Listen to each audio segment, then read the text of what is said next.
Bonjour et bienvenue dans cette formation Laravel. Aujourd'hui, nous allons voir le package Laravel Breeze. Alors, Laravel Breeze est un package Laravel permettant de doter votre projet Laravel d'un système complet d'authentification et d'enregistrement des utilisateurs. Il offre les services suivants. Alors, premièrement, enregistrement des utilisateurs. Pour enregistrer un utilisateur ou bien faire une inscription, vous tapez l'adresse URL de votre site et vous mettez /register pour accéder au formulaire d'inscription des utilisateurs. Il offre aussi le service d'authentification des utilisateurs. Il suffit de taper /login /login à la fin de l'adresse URL de votre site. Il offre aussi un tableau de bord d'utilisateurs. Il suffit de taper /dashboard à la fin de l'adresse de votre site. Il permet aussi le changement and reset password, la vérification d'email aussi, etc. Alors pour l'installation du package Laravel Breeze, vous devez premièrement installer le Node.js. Alors pour l'installer, il suffit de taper sur Google Node.js. Vous accédez au site officiel de l'éditeur. Vous cliquez sur Node.js. Vous cliquez sur Download. Et vous choisissez la version qui correspond à votre système. Moi, je l'ai déjà téléchargé et installé. Alors, après avoir installé le Node.js, vous devez exécuter via l'invite de commande les commandes suivantes, ou bien les commandes artisan suivantes. Premièrement, vous faites appel au package Laravel Breeze Composer require Laravel Breeze-dev. Vous le tapez en commande CMD. Deuxièmement, vous tapez PHP Artisan Breeze Install pour installer le package Breeze. Troisièmement, vous installez le package Node Package Management. Ensuite, npm run dev. Nous verrons en détail ces commandes-là, ce que c'est que npm run dev et qu'est-ce qu'elle permet de faire. Et on exécute finalement la migration à l'aide de la commande php artisan migrate. Nous passons maintenant à l'installation du package Laravel Breeze via les commandes CMD.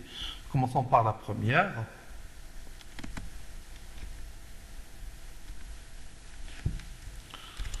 Alors l'option -dev, ça ne marche pas pour les nouvelles versions, donc on va le supprimer. On va utiliser directement la commande composer require Laravel Breeze. Donc ça va durer quelques minutes.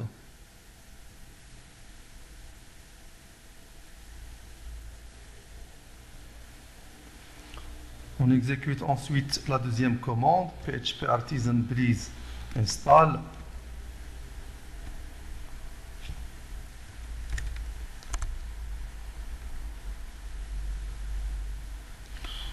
Et donc c'est installé avec succès. Ça me demande d'exécuter les commandes npm install et npm run dev. Ces deux commandes là.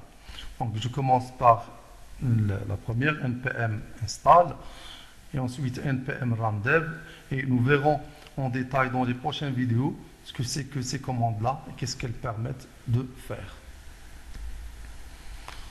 Alors, maintenant c'est la commande npm install.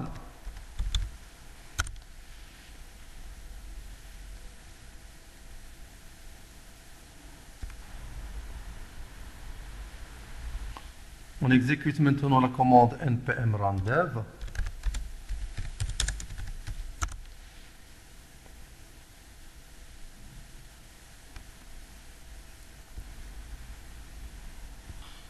Alors, il nous reste maintenant la dernière commande qui est la migration, PHP Artisan Migrate. Et avant d'effectuer la migration, il faut au préalable préparer la base de données. Et j'ai déjà créé une base de données que j'ai nommée School. Voici la base de données que j'ai créée, que j'ai préparée pour le projet.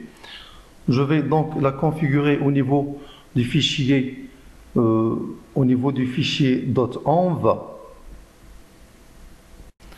Au niveau du fichier .env, je dois régler les paramètres de connexion en base de données ici. Donc je précise le type de connexion MySQL. DB host, donc en local c'est 127.0.0.1. Le nom de la base de données, je l'ai nommé school. Le nom d'utilisateur, c'est root en local. Et en local, il n'y a pas de password pour le système d'exploitation Windows. Et si vous travaillez avec Linux, il y a certainement un mot de passe que vous devez le préciser ici. Alors maintenant que tout est en règle, je peux effectuer la migration avec la commande php artisan migrate. Ah, pardon, je dois enregistrer les modifications.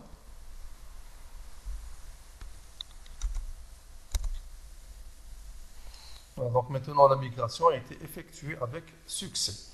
Je peux voir la base de données. Donc j'actualise. Voici les tables qui sont créées. La table qui m'intéresse, c'est la table user.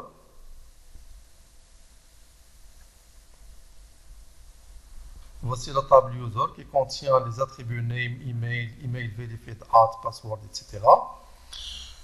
Et je peux examiner le système de fichiers du package Laravel Breeds.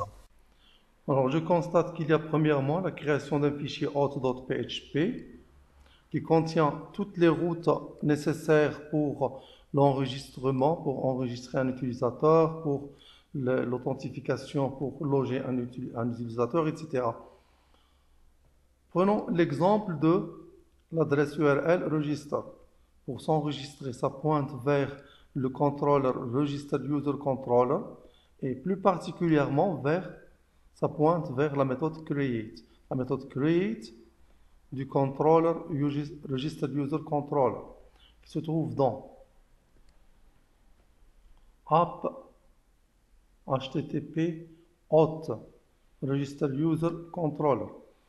Et voici la méthode create qui pointe vers le view auth register .blade.php qu'on trouve ici au niveau du dossier resource view auth.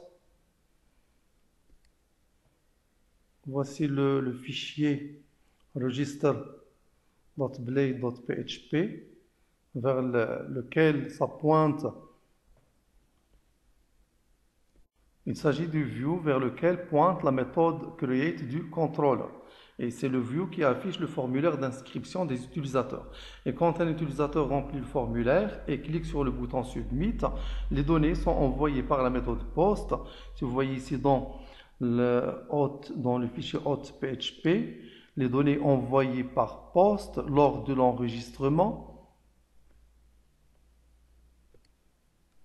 Les données envoyées par POST lors de l'enregistrement seront envoyés vers le controller register user controller, mais plus particulièrement vers la méthode store du controller. Vers la méthode store qui se trouve ici dans register user controller. Quand l'utilisateur remplit le formulaire, contient le nom, l'email, password, etc., les données seront traitées par la méthode store du controller. Nous pouvons maintenant tester le système en essayant de créer un nouveau utilisateur. Je démarre le serveur.